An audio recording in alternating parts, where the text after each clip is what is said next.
നമസ്കാരം. ഇന്ന് ശബരിമലയിൽ SIT ടീം അവിടെ ഉണ്ണികൃഷ്ണൻ പോറ്റി കൊണ്ട് സ്ഥാപിച്ച സ്വർണം പൂശിയ ഭാഗങ്ങളെല്ലാം ടെക്നീഷ്യന്മാരെ കൊണ്ടുവന്ന് പരിശോധിക്കുകയാണ്. ഇത് ഒറിജിനൽ സ്വർണ്ണമാണോ, അതിലെത്രമാത്രം ചെമ്പുണ്ട്, അതിലെത്രമാത്രം സത്യമുണ്ട് എന്നാണ് ഇന്ന് പരിശോധിക്കുന്നത്. എന്തായാലും ഇതിനകം തന്നെ 4 പേരാണ് അറസ്റ്റ് ചെയ്യപ്പെട്ടിട്ടുള്ളത്.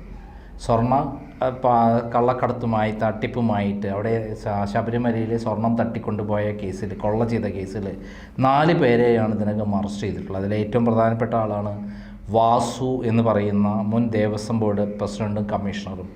ഇതേപോലെ തന്നെയുള്ളതാണ് മുരാരി ബാബു മുൻ അഡ്മിനിസ്ട്രേറ്റീവ് ഓഫീസറാണ്. പിന്നെ ഉണ്ണികൃഷ്ണൻ പോറ്റി പുരോഹിതനാണ്, അതേപോടൊപ്പം തന്നെ ബിസിനസ്സുകാരനാണ്. 4ാമത്തെ ആളാണ് സുധീഷ് കുമാർ, അവിടുത്തെ അഡ്മിനിസ്ട്രേറ്റീവ് ഓഫീസറായിരുന്നു. എന്തായാലും ഈ 4 പേര് ആണ് അറസ്റ്റ് ചെയ്തെങ്കിലും യഥാർത്ഥ വമ്പൻ ആരാണ്, ഇതിലെ മാഫിയ തലവൻ ആരാണ്, ഇത് കേരളത്തിലെ എല്ലാവർക്കും അറിയാം. അറിയാത്തവരായിട്ട് ആരുമില്ല. അതിന് കാരണം കേരളത്തിൽ ഇന്ന് നടന്നുകൊണ്ടിരിക്കുന്ന വിവിധ ഭാഗങ്ങളിലുള്ള കൊള്ളയും തട്ടിപ്പും അഴിമതിയും എല്ലാത്തിനും നേതൃത്വത്തിലുള്ള ഒരേ ഒരാളാണ്, അതാണ് പിണറായി വിജയൻ. അദ്ദേഹം അറിയാതെ ശബരിമലയിൽ ഒരു തരി സ്വർണം മോഷ്ടിക്കാൻ ആരും ധൈര്യപ്പെടില്ല. അദ്ദേഹം പറയാതെ, അദ്ദേഹത്തിൻ്റെ നിർദ്ദേശമില്ലാതെ ഇങ്ങനൊരു സംഭവം നടക്കില്ല. ഇതിനെ അടിസ്ഥാനപരമായിട്ടുള്ളൊരു കാര്യമെന്ന് പറയുന്നത് 1998 സ്വർണം പൂശിയ സംഭവം തന്നെയാണ്.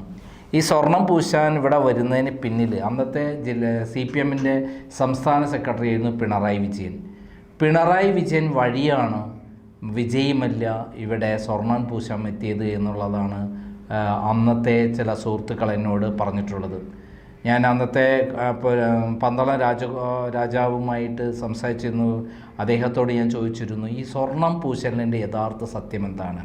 ഈ സ്വർണം പൂശലിൻ്റെ യഥാർത്ഥ സത്യം എന്ന് പറയുന്നത് വിജയ് മല്യ 1998 30.3 കിലോഗ്രാമാണ് സ്വർണം പൂശിയത്. ഈ ശബരിമലയിൽ സ്വർണം പൂശിയതിൻ്റെ പിന്നിലെ രഹസ്യമെന്ന് പറയുന്നത് ഞെട്ടിക്കുന്ന ഒരു സംഭവമാണ്. അന്ന് VGK മേനോനായിരുന്നു ദേവസ്വം ബോർഡ് ചെയർമാൻ, പ്രസിഡൻറ്റ്. അന്ന് ഈ VGK മേനോനും ഞാൻ തമ്മിൽ കേസ് നടന്നിട്ടുണ്ട്. ഞാൻ അവിടെ നടന്ന അരവണപ്പായസ നിർമ്മാണത്തിൻ്റെ വൻ അഴിമതി പുറത്തു കൊണ്ടുവരികയും അതിൻ്റെ പേരിൽ VGK മേനോൻ എനിക്കെതിരെ കേസ് ഫയൽ ചെയ്തു. ഞാൻ Ernakulam judicial first class magistrate കോടതി 1 ഈ കേസ് വരികയും ഞാൻ നേരിട്ട് ഈ പറയുന്ന VGK മേനോനെ വിസ്തരിക്കുകയും ആ കേസിൽ ഞാൻ വിജയിക്കുകയും ചെയ്തു. അതിൽ കൃത്യമായി അദ്ദേഹം അഴിമതി നടത്തി എന്ന് കോടതിക്ക് ബോധ്യപ്പെടുത്തി കൊടുത്തിട്ടാണ് കോടതി തെളിവുകളുടെ അടിസ്ഥാനത്തിലാണ് ഞാൻ വാർത്ത പ്രസിദ്ധീകരിച്ചതെന്ന് കണ്ടെത്തിയിട്ടാണ് എനിക്ക് അനുകൂലമായി വിധി പറഞ്ഞത്. ഇതേ സംഭവത്തിൽ തന്നെ VS അച്യുതാനന്ദൻ്റെ നോമിനിയാണ് VGK മേനോൻ എന്ന് പറഞ്ഞുകൊണ്ടാണ് ഞാൻ വാർത്ത പ്രസിദ്ധീകരിച്ചത്. അതിന് VS അച്യുതാനന്ദന് അതുകൊണ്ട് പങ്കുണ്ടെന്നാണ് ഞാൻ പറഞ്ഞത്. അങ്ങനെ പങ്കുണ്ടെന്ന് പറഞ്ഞതിൻ്റെ പേരിൽ അദ്ദേഹവും എനിക്ക് എതിരെ കേസ് ഫയൽ ചെയ്തു. 5 ലക്ഷം രൂപ നഷ്ടപരിഹാരത്തിന് കേസ് ഫയൽ ചെയ്തു. ആദ്യം അത് എക്സ്പാർട്ടിയായി വിധിച്ചു. എൻ്റെ അഡ്വക്കേറ്റ് പരമേശ്വരൻ നായരുടെ അവിടെ കൃത്യമായി ഹാജരാവത്തുണ്ട്, എക്സ്പാർട്ടിയായി വിധിച്ചു. പിന്നെ സെറ്റിസൈഡ് ചെയ്തിട്ട് പിന്നീട് രേഖകളെല്ലാം ഹാജരാക്കിയപ്പോൾ VS അച്യുതാനന്ദന് മനസ്സിലായി ഇവിടെ വലിയ അഴിമതി നടത്തിയിട്ടുണ്ട്. അദ്ദേഹത്തിൻ്റെ നോമിനിയായി വന്ന VGK മേനോൻ കാട്ടുകള്ളനാണെന്ന് മനസ്സിലായി. അങ്ങനെ അവസാനം അദ്ദേഹം എന്നോട് അദ്ദേഹത്തിൻ്റെ അഡ്വക്കേറ്റ് വഴി വക്കം വിജയമായി സംസാരിക്കുകയും കേസ് പിൻവലിക്കുകയും ചെയ്തു. എനിക്കെതിരെ കേസ് പിൻവലിക്കുകയും ചെയ്തു. ഞാൻ മാപ്പ് പറഞ്ഞിട്ടില്ല. അത് VS അച്യുതാനന്ദനോടുള്ള ബഹുമാനം കൊണ്ടാണ് ഞാൻ അത് അവിടെ അവസാനിപ്പിച്ചത്. അല്ലെങ്കിൽ അദ്ദേഹത്തിനെതിരെയും ഞാൻ തിരിച്ച് കേസ് ഫയൽ ചെയ്യുമായിരുന്നു. കാരണം അദ്ദേഹത്തിന് അറിയില്ലായിരുന്നു VGK മേനോൻ വാട്ടുകളെന്നാണെന്ന്. ആ സന്ദർഭത്തിലാണ് ഈ പിണറായി വിജയൻ വഴി വിജയ് മല്യ ശബരിമലയിൽ ഇതെത്തിയത്. അന്ന് P ശശിയും പിണറായി വിജയനാണ് കേരളം ഭരിച്ചുകൊണ്ടിരുന്നത്. EK നായനാരല്ല. EK നായനാരുടെ മകനെ ഒരു പ്രതിയാക്കിക്കൊണ്ട് ഒരു കള്ളക്കേസിൽ വിതുര പെൺവാണിഭത്തിൽ ഒരു പ്രതിയാണെന്ന് കാണിച്ചുകൊണ്ട് കൃഷ്ണവേണി എന്ന പേരിൽ ഒരു ആളെ തിരികെ കയറ്റുകയും അങ്ങനെ EK നായനാരെ മൂലക്കിരുത്തി ഇവർ 2 പേരും കൂടെയാണ് കേരളം ഭരിച്ചിരുന്നത്. ആ കേരളം ഭരിച്ചിരുന്ന ഘട്ടത്തിലാണ് ഈ പറയുന്ന നമ്മുടെ മല്യ അങ്ങനെ സ്വർണം പൂശാമെന്ന് പറഞ്ഞപ്പോൾ എന്തിനും കാശ് വാങ്ങുന്ന ഒരു കാലഘട്ടമായിരുന്നു പിണറായി വിജയനും ശശിയും. വിജയ് മല്യ കിട്ടിയപ്പോൾ ഞങ്ങൾക്ക് എന്ത് കിട്ടും, ഞങ്ങൾക്ക് 50 ലക്ഷം രൂപ കിട്ടണമെന്ന് പറയുകയും അങ്ങനെ 50 ലക്ഷം വാങ്ങി എന്നുള്ളതാണ് അന്ന് പ്രചരിച്ച വാർത്ത. എനിക്കറിയില്ല. അതായത് പിണറായി വിജയൻ 50, അതേപോലെ ശശിക്ക് 50 ലക്ഷം കൊടുത്തു എന്നൊക്കെയാണ് പ്രചരിക്കുന്നത്. പക്ഷേ ഒരു കാര്യം വളരെ കൃത്യമാണ്, അന്ന് എങ്ങനെയാണ് വിജയമല്യയ്ക്ക് ഈ സ്വർണം പൂശാനുള്ള അവസരം കൊടുത്തത്, ഏത് വഴിക്ക്, എങ്ങനെ? യഥാർത്ഥത്തിൽ അതിൻ്റെ പിന്നിൽ കൃത്യമായിട്ടൊരു അജണ്ടയുണ്ടായിരുന്നു.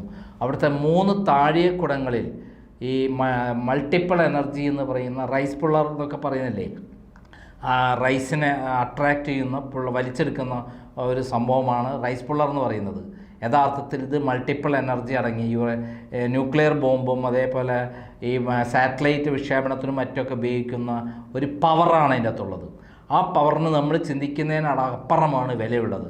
ഈ ഇതിൽ എങ്ങനെ ഒരു പവർ ഉണ്ടെന്നും റൈസിനെ ആകർഷിക്കുന്നുണ്ടെന്നും അതേപോലെ ധാന്യങ്ങളെ ആകർഷിക്കുന്നുണ്ടെന്നും ഇതിൽ ടെസ്റ്റ് നടത്തി ജെന്യൂനാണെന്ന് അവർക്ക് അതിനുള്ള അവസരങ്ങൾ ഉണ്ടായി.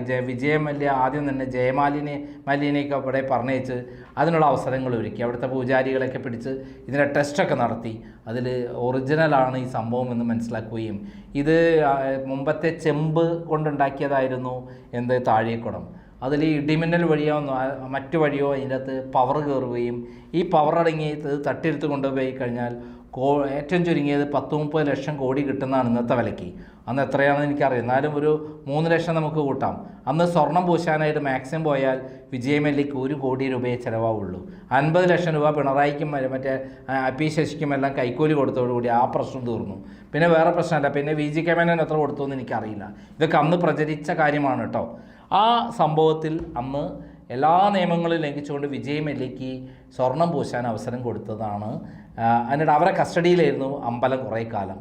ആ സമയത്താണ് അതിൻ്റെ ടെക്നീഷ്യൻസ് മെട്രോളജിസ്റ്റുമാരെ കൊണ്ടുവന്ന് ടെസ്റ്റ് ചെയ്യുന്ന ആൾക്കാരെ കൊണ്ടുവന്ന് ഇത് താഴിക്കുടങ്ങൾ അഴിച്ചെടുത്ത് അവർ കൊണ്ടുപോയി പകരം സ്വർണം പൂശിയ പകരമുള്ള ഒരു താഴിക്കുടം ഉണ്ടാക്കി കൊണ്ടുവെക്കുകയും ചെയ്തു. ഇതാണ് അവിടെ നടന്നത്. യഥാർത്ഥത്തിൽ ഇപ്പോഴത്തെ വിലയുള്ള 30 ലക്ഷം കോടി രൂപയ്ക്കുള്ള സാധനം കൊണ്ടുപോയിട്ട് 1 കോടി രൂപയുടെ സാധനം തട്ടി അവിടെ വെച്ചു. ഇവിടെ അന്ന് പിണറായിക്കോ അതേപോലെ പി ശശിക്കോ ഇതിൻ്റെ യഥാർത്ഥ മൂല്യം അറിയില്ലായിരുന്നു. ഇത്ര കോടാനുകോടി രൂപ വിലയുള്ളതാണെന്ന് അറിയില്ലായിരുന്നു. വിജയമല്യ അത് കൊണ്ടുപോയി ഈ സമയം അന്ന് മുതലാണ് യഥാർത്ഥത്തിൽ ശബരിമലയിൽ തട്ടിപ്പ് തുടങ്ങുന്നത്.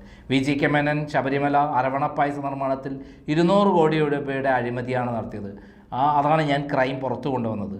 അതിന് ശേഷമാണ് യഥാർത്ഥത്തിൽ ഇത്തരത്തിലുള്ള CPM ഭരിക്കുന്ന സന്ദർഭത്തിലാണ് ശബരിമല കൊള്ള ചെയ്ത് കോടാനുകോടി രൂപ ഉണ്ടാക്കാനുള്ള ഒരു സ്ഥലമാണെന്ന് മനസ്സിലാക്കി എത്ര വാരിയാൽ അവിടെ നിന്ന് കിട്ടും. അത് എത്ര ലക്ഷം ജനങ്ങളാണ് അവിടെ സ്വർണവും അല്ലാതെയും മറ്റേതൊക്കെ കൊണ്ടിടുന്നത്. അതെന്നൊക്കെ എത്രമാത്രം കണക്കിൽപ്പെടുന്നില്ല എന്നൊക്കെ നമ്മൾ ശരിക്കും അന്വേഷണം നടത്തിയാൽ ഞെട്ടിപ്പോകും.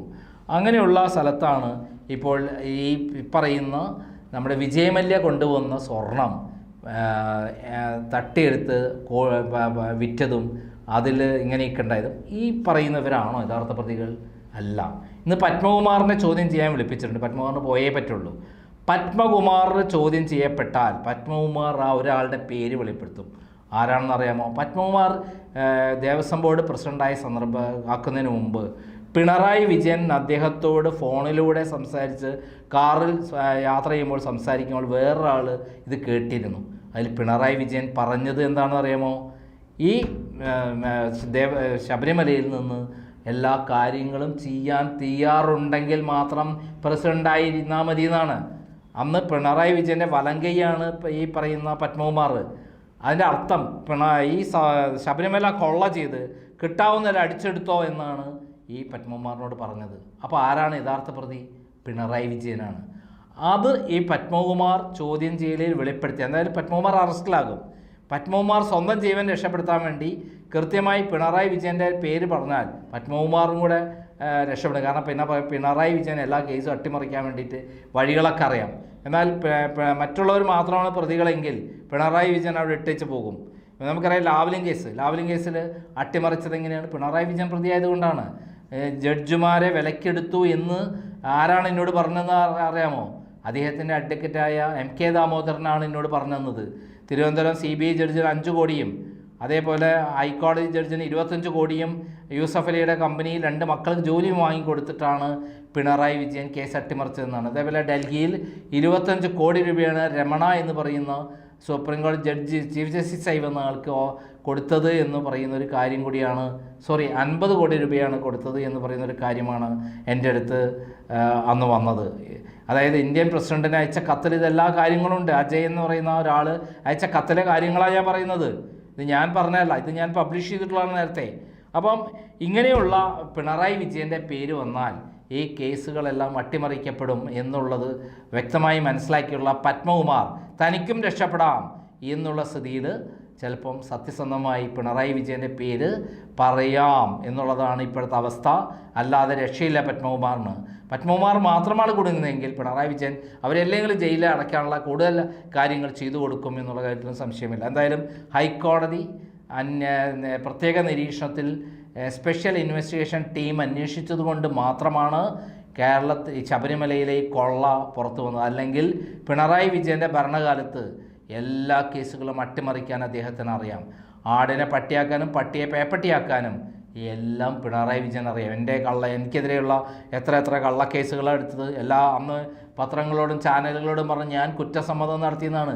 ഞാനൊരു കുറ്റസമ്മതവും നടത്തിയിട്ടില്ല. 34 ദിവസം ജയിലിൽ കിടന്നൊരു കേസിൽ ഹൈക്കോടതി പറഞ്ഞെന്താ, എൻ്റേത് കള്ളക്കേസാണ്, എനിക്കെതിരെ യാതൊരു തെളിവുമില്ല എന്നാണ്. ഇതേപോലെ വീണ ജോർജിൻ്റെ പേരിൽ ഞാൻ അശ്ലീലം പറഞ്ഞു എന്നിട്ടൊരു കേസ് എടുത്തിരുന്നു. അതിൽ ഹൈക്കോടതിയിൽ ഇപ്പോൾ കോഷ്യം കൊടുത്തിരിക്കുകയാണ്. ആ കോഷ്യം കൊടുത്തിട്ട് പ്രോസിക്യൂഷൻ വരുന്നില്ല. കേസ് എടുക്കാൻ വേണ്ടി പറഞ്ഞ് ഞങ്ങൾക്ക് ഒരാഴ്ച കൂടി കഴിയണമെന്ന് പറഞ്ഞ് നിൽക്കുകയാണ്. ആ കേസിൽ തീർച്ചയായും അത് കോഷ് ചെയ്ത് പോകുമെന്ന് വിശ്വസിക്കുന്ന ഒരാളാണ് ഞാൻ. ആണെങ്കിൽ വീണ ജോർജ് 1-ാം പ്രതിയായിക്കൊണ്ട് അതിൽ തിരിച്ച് കേസ് അവർ അറസ്റ്റ് ചെയ്യപ്പെടും എന്നുള്ള കാര്യത്തിൽ സംശയമില്ല. 7 ദിവസം ഞാൻ ജയിലിൽ കിടന്നത്.